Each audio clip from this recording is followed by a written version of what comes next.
Bonjour à toutes et à tous, aujourd'hui je vous retrouve pour une nouvelle vidéo. Je vais vous parler de religion égyptienne et d'un dieu en particulier, je vais vous parler d'Osiris. Alors pourquoi Osiris? Eh bien parce qu'Osiris est un dieu important du panthéon égyptien.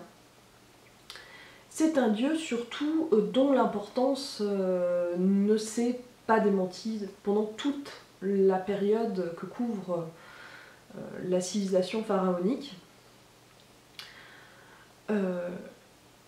On retrouve des attestations d'Osiris dès les toutes premières époques et son importance vraiment durera tout le long de la civilisation, pendant les 3000 ans que dure la civilisation égyptienne, jusqu'à vraiment les toutes dernières périodes. C'est un dieu aussi dont on retrouve des traces sur toute l'Égypte. La plupart des dieux en fait ont des importances qui sont, ont une importance qui est très locale, avec une ville qui va être leur chef-lieu et voilà, certaines régions dans lesquelles ils vont être importants et après d'autres où on n'en parle pas du tout. Mais Osiris, lui, on en parle de partout et de tout temps. Alors pourquoi? Eh bien parce que Osiris, c'est un dieu qui est lié au monde des morts. Souvent, on lit dans les ouvrages de vulgarisation que c'est un dieu, que c'est le dieu des morts. Je pense qu'il serait plus juste de dire qu'Osiris, c'est le roi du royaume des morts. Et c'est le dieu qui va être le juge de la pesée de l'âme. Donc c'est un dieu dont le nom en égyptien ancien se lit Osir, où je vous mettrai les hiéroglyphes sûrement par là. C'est un dieu dont l'épouse est Isis, c'est également sa sœur, et dont le fils est Horus.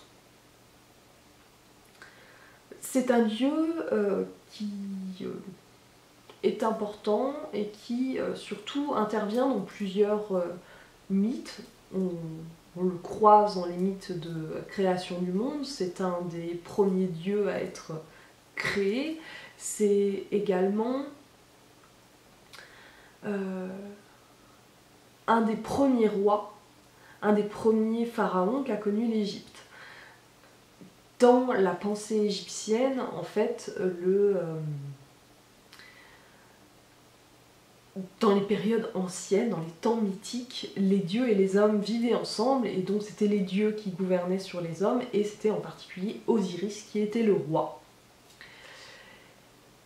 Et c'est donc à l'époque où Osiris était roi que se situent les principaux mythes, enfin vraiment le mythe principal qui est lié à la figure d'Osiris, qu'on appelle d'ailleurs les mythes osiriens.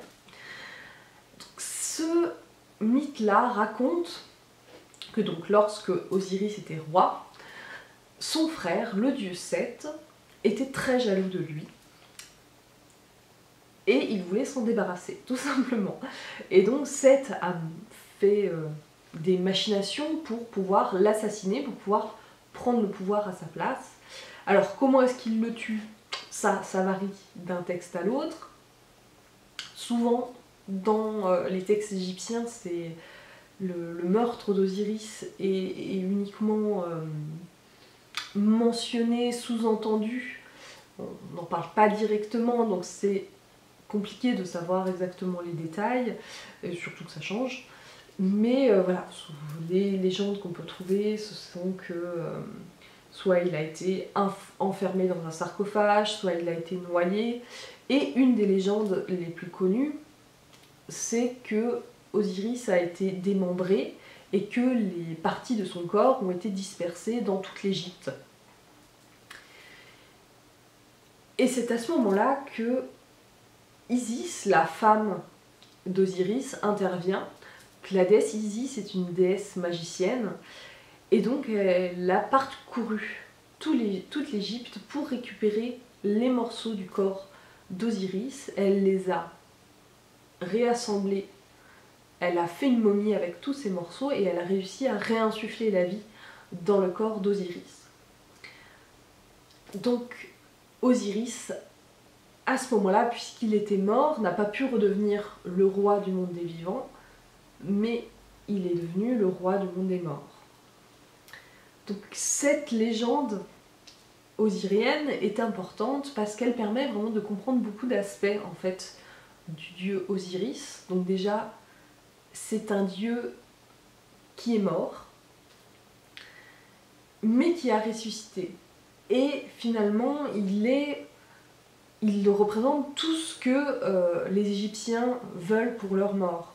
Tout ce que les Égyptiens entreprennent, tous les rites qui sont liés autour de la mort, notamment en particulier justement la momification, le fait de conserver le corps, de faire des rituels, de donner, de faire des offrandes en fait aux morts. C'est dans l'espoir de pouvoir ressusciter dans le monde des morts à la manière d'Osiris. Puisque, vu qu'on est mort, on ne peut plus ressusciter dans le monde des vivants, mais justement, il existe un au-delà qui est merveilleux et dans lequel auquel on ne peut accéder que si notre corps est conservé, que si des gens viennent faire des offrandes, que notre mémoire reste conservée, reste intacte. Un autre élément qui est important et qui est lié, qu'on peut comprendre avec cette légende-là, qui est lié au personnage, au dieu Osiris, c'est que comme il est mort et ressuscité, c'est un dieu qui est en lien avec toutes les choses cycliques de la vie, et en particulier celles qui sont importantes pour les Égyptiens, c'est-à-dire, bien sûr, la vie, la mort, mais surtout la crue du Nil, qui est donc un événement qui revient annuellement, et également la végétation et le fait que la nature repousse après qu'elle soit morte ou qu'on l'ait récoltée.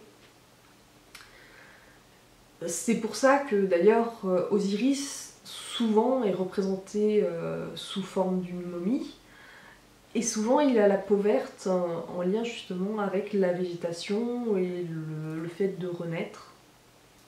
Alors d'un point de vue cultuel, le centre principal en fait, de la religion, le centre principal du culte à Osiris, c'est la ville d'Abydos, qui est une ville qui est importante pour tous les Égyptiens en fait, pas d'un point de vue politique, mais vraiment d'un point de vue culturel. C'est un des grands centres religieux.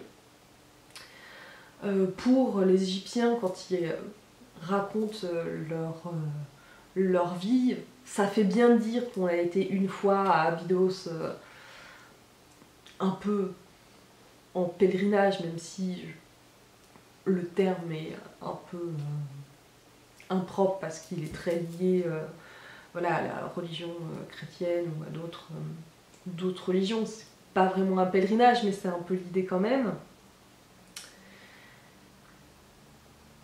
Et du coup, c'est une ville, Abydos, où il y a énormément déjà beaucoup de tombes et également beaucoup de temples qui ont été construits.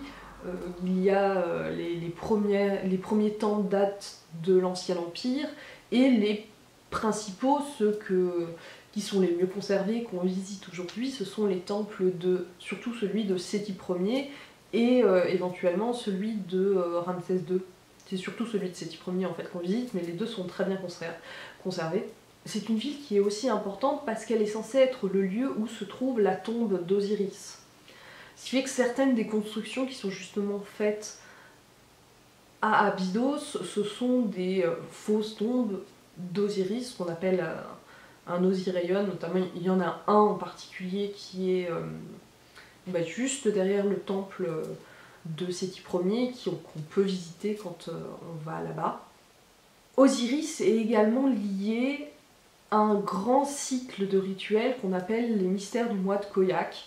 Donc le mois de Khoiak, c'est un mois égyptien qui correspond plus ou moins à octobre-novembre.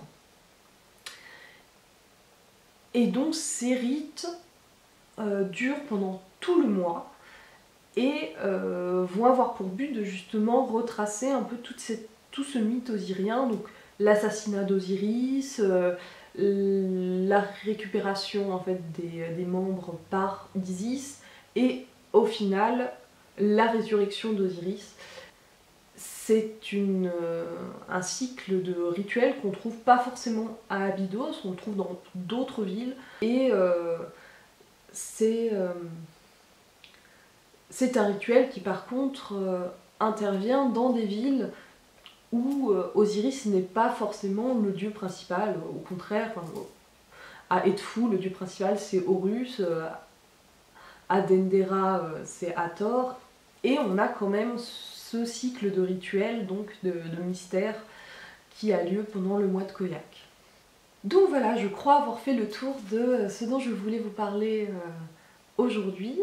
J'espère que ça vous a intéressé. Si jamais vous voulez voir d'autres vidéos, n'hésitez pas à vous abonner. Si ça vous a plu, si vous pouvez mettre un petit like ou mettre un commentaire, ça me ferait très plaisir. Et sinon, je vous retrouve bientôt pour une nouvelle vidéo. Et en attendant, je vous dis à bientôt!